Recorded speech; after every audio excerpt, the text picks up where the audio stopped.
Hey, what's up? Thank you for joining me for another episode of the Roots podcast. Today, I want to talk about the expansion of the Spanish Empire. What were some of the motives behind it? And more importantly, what propelled people to push forward? Because many of us, we also have indigenous ancestry. We don't think beyond, our hometowns in Mexico. Where my family's from in Michoacan, we have Purepecha ancestry. So part of my ancestors have been in Michoacan for, perhaps thousands of years. So when you think about your family history and you think of your ancestors, the word pioneer doesn't come to mind right away. But on the Spanish side of your ancestry, there is a pioneering legacy, and there's also a legacy of expansionism. So let's talk about that. Now, of course, when we think of these expeditions, we imagine these men in search of gold, which was for the most part true. These people were looking for riches, and they were looking to find new places to settle. They were these were young men, right? So they were out there looking for conquest. But behind every single one of these expeditions, including with Columbus, right? He was looking for a trade route to Asia. Behind every one of these expeditions, there's a story of what they were looking for. There's something that motivated them to push forward, because they were quite literally going into places that had never been seen before by Europeans, so they didn't know what to expect. So there was usually something like a rumor or some sort of goal behind what they were doing. The explorer Juan Ponce de Leon, for example, he was looking for new lands that would eventually be outside of the jurisdiction of Christopher Columbus. And so he sailed from the Caribbean northward, and he entered into what is now Florida, and that's how that became part of the Spanish Empire. And of course, there's a much longer story of how Florida became incorporated into the Spanish Empire, but that really was the first foot in the door, if you will. Hernan Cortés, the guy who led the conquest of the Aztecs, and Francisco Pizarro, the guy who led the conquest of the Incas, they were exploring based off of rumors of these mighty, wealthy empires, and eventually they found those two empires, the Aztec Empire and the Incan Empire. Now, they really never found any other empires in the Americas that reached that level of wealth. And so many more conquistadors tried to find wealthy empires and try to replicate what Cortés and Pizarro did. They never ended up finding those empires. Some turned out to be rumors. For example, the Spaniards had a legend that went back as far as the 8th century. And according to this legend, there was an island somewhere where these 7 cities existed, and these 7 cities were made of gold. And so, in the collective imagination, these were the lost 7 cities of gold. And so over time, after the Spaniards had already settled in Mexico, there began to be rumors spreading around that these lost 7 cities were actually on the North American continent. Just further up north from where the Spaniards were at in central Mexico. Now, based off of those rumors, a man named Francisco Vázquez de Coronado, who at the time was serving as the colonial governor of Nueva Galicia. Nueva Galicia is what is now the Mexican states of Jalisco, Nayarit, Zacatecas, and a few other areas, Aguascalientes. That entire area in Mexico was a kingdom called Nueva Galicia. Well, Francisco Vázquez de Coronado was serving as the governor of that kingdom, and he got wind of these rumors, and he organized an expedition that he himself and also the viceroy Antonio de Mendoza helped to fund. And so Francisco Vázquez de Coronado organized an expedition of 300 Spanish men and also about 800 indigenous allies. Most of the indigenous allies were from Michoacan. They were Purépechas, but some of them were also from the Tlaxcalan areas of Mexico. Now, they never found the lost 7 cities because the lost 7 cities weren't there. Lost 7 cities probably never existed. But it was rumors like those. It was, these stories that created the legitimacy for the expeditions all across the Americas. There was always something they were looking for. Some of these expeditions were, They were looking for things that legitimately existed, like, a trade route to Asia. That was something that they had been looking for a very long time. And so when you look at any one of these expeditions, even Nuno Beltrán de Guzmán, the first guy to conquer the area that is now Jalisco, he was also looking for, these lost cities. And again, they never ended up finding them. Really, the apex of Mesoamerica was the Aztec Empire, and that was conquered very early on. Now, even after these expeditions turned out to be failures in many cases, Spaniards did create new settlements because, maybe they didn't find the lost cities of gold, but they did find, a good land that could be used as farmland. And so eventually they would set up, brand new Spanish settlements. And if you were the first person to settle in a newly erected city, in many cases you could get a land grant from the King of Spain. And these land grants were used as an incentive to help populate, these brand new cities that were being established. And so this is why I point out to people the conquistadors, the Spanish explorers, virtually none of them went back to Spain. They stayed in Mexico and, other parts of Latin America. So if you're Mexican and you have Spanish ancestry, you likely descend from, either somebody on one of these expeditions or somebody that came to, settle in these newly established cities, shortly thereafter. And that's quite literally why you have Spanish ancestry. You are the descendant of these settlers. Even if you look at, passenger records, there are very, very detailed passenger records, for the entire 300 years of Spanish colonization. And, less than 10% of all Spaniards ever went back to Spain. In more than 90% of the cases, they got a one-way ticket to the Americas and never went back.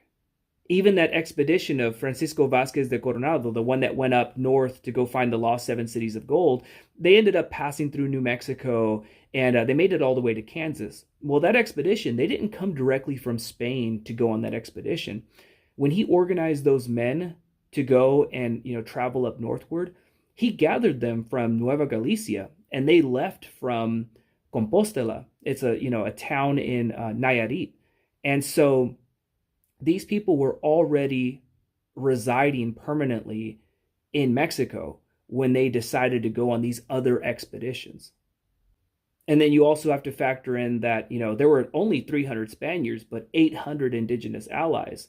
So most of the people on these expeditions were native people from what is now the country of Mexico.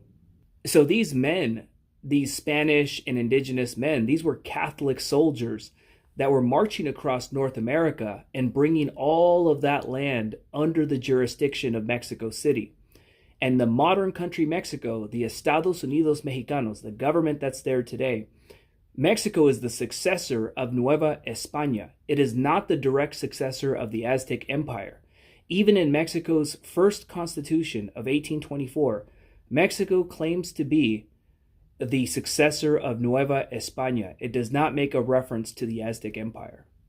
And this is also where we get a lot of things confused in history. If you're Mexican and you have Spanish ancestry, you descend from the men who went on these expeditions, and also from, the early settlers that came in the 15 and 1600s and part of the 1700s. The Mexican War of Independence was against the Peninsulares.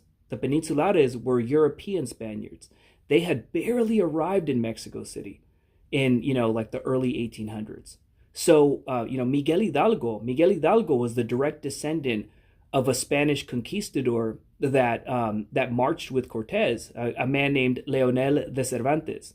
And Agustín de Iturbide, he was the cousin of Miguel Hidalgo. They were both the descendant of this guy, Leonel de Cervantes, who marched with Cortés. So, the criollos were the descendants of the conquistadors and the Spanish settlers. They were fighting the newcomers.